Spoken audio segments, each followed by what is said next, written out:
Assalamualaikum warahmatullahi wabarakatuh. Salam sejahtera untuk kita semua. Hai Sobat Pendidikan, selamat datang di channel ini. Dan kalau kalian suka sama video ini, jangan lupa klik tombol like. Dan kalau kalian tidak suka dengan video ini, silahkan klik tombol dislike. Selalu jangan lupa subscribe channel ini dengan cara klik tombol subscribe ke ini. Dan untuk sobat pendidikan, jangan lupa klik tombol loncengnya untuk mendapatkan notifikasi channel ini karena Belajar itu sangat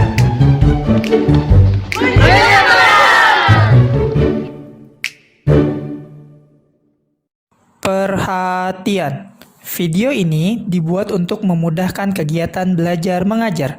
Silakan digunakan sebijak mungkin tanpa merubah atau mengganti konten video yang ada dalam video ini tanpa seizin channel ini.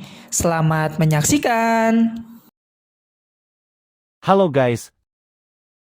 Dan kali ini kita akan membahas sebuah jenis pasar.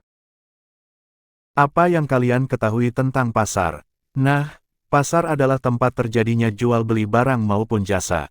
Selain itu di dalam pasar terjadi hubungan sosial antara pedagang dan pembeli. Industri pariwisata adalah kumpulan usaha pariwisata yang saling terkait, dalam rangka menghasilkan barang dan jasa bagi pemenuhan kebutuhan wisatawan dalam penyelenggaraan pariwisata. Kita lanjut ke karakteristik pasar pariwisata. 1. Permintaan dipengaruhi oleh waktu luang dan kemampuan. 2. Sensitif terhadap perubahan lingkungan. 3. Musiman. 4. Harga pasar tidak stabil. 1. Permintaan dipengaruhi oleh waktu luang dan kemampuan. Pola permintaan sangat dipengaruhi oleh adanya waktu luang, leisure time, dan kemampuan untuk melakukan perjalanan itu sendiri seperti ketersediaan dana, fisik, kesehatan, dan lain-lain. Jika hal-hal tersebut tidak dimiliki, kemungkinan untuk melakukan perjalanan wisata akan cukup sulit.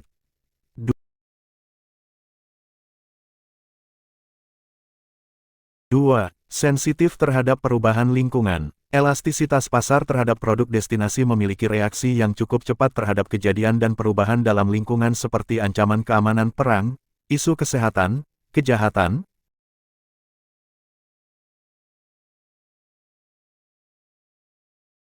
3. Musiman. Terjadi pola kunjungan musiman, seperti musim kunjungan tinggi, peak season, dan musim kunjungan rendah, low season. Musim-musim kunjungan tersebut terjadi karena diakibatkan oleh perubahan situasi baik situasi di daerah asal pengunjung seperti hari-hari libur besar, holiday, liburan sekolah, serta situasi di destinasi seperti iklim, cuaca dan atau terdapat acara-acara atau kejadian tertentu, event. 4. Harga pasar tidak stabil. Harga di pasar pariwisata tidak stabil karena dipengaruhi oleh faktor musiman, ketersediaan layanan, kondisi ekonomi, perubahan biaya operasional, persaingan pasar, dan kebijakan pemerintah. Faktor-faktor ini menyebabkan fluktuasi harga secara dinamis sesuai dengan permintaan dan kondisi pasar. Keunggulan pasar industri pariwisata yaitu sebagai berikut. 1. Mampu memuaskan semua pihak. Pengelola destinasi memiliki berbagai konstituen atau pemangku kepentingan pariwisata, stakeholders, yang harus dilayani. 2. Membangun konsensus antar pemangku kepentingan. Karena karakteristik produk destinasi yang sifatnya saling melengkapi yang di dalamnya berada berbagai pihak yang berbeda kepentingan, sehingga diperlukan suatu konsensus di antara para pemangku kepentingan agar berjalan bersama-sama dengan menyatukan visi, misi, tujuan dan sasaran destinasi serta semua komponen di dalamnya. 3. Peka terhadap kepentingan penduduk lokal. Pemasaran destinasi pariwisata pada akhirnya memiliki tujuan untuk mensejahterakan penduduk lokal. 4. Menunjukkan dampak ekonomi secara makro. Destinasi pariwisata umumnya dikelola oleh sektor publik, sehingga berbeda dengan sektor swasta yang kinerja diukur dari keuntungan. Pemasaran destinasi harus berdampak pada ekonomi makro, yang diukur melalui peningkatan pengeluaran wisatawan dan penciptaan lapangan kerja. 5. Diversifikasi pendapatan. Industri pariwisata mendorong daerah untuk mengembangkan berbagai layanan dan produk, seperti kerajinan lokal, kuliner khas, serta budaya, yang memperluas sumber pendapatan.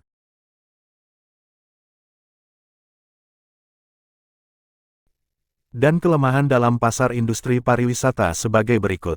1. Sulit mengukur kinerja. Pengelola destinasi pariwisata tidak memiliki gambaran terhadap nilai atau jumlah penjualan karena pengelola destinasi tidak menjual produk secara langsung kepada pelanggan. 2. Kelemahan dalam mengendalikan kualitas dan kuantitas pelayanan. Dalam banyak kasus, pengelola destinasi tidak bisa mengoperasikan komponen-komponen pembentuk produk, seperti fasilitas-fasilitas wisata atau pelayanan-pelayanan yang diperlukan oleh pasar seperti akomodasi, transportasi, makan minum dan 3. Kelemahan dalam melakukan fungsi penetapan harga, pricing.